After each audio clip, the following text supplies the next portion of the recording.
பூமியில் பிறந்தவரை போற்றி தூதி மனமே.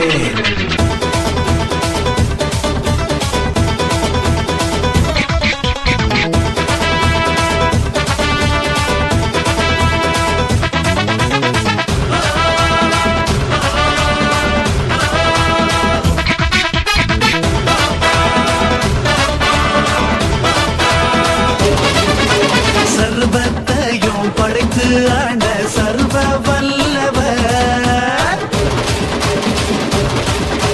சர்வத்தையும் படைத்து ஆண்ட சர்வ வல்லவர், தாழ்மையுள்ள தாய்மடியில் தலை சாய்க்கலாம், தாழ்மையுள்ள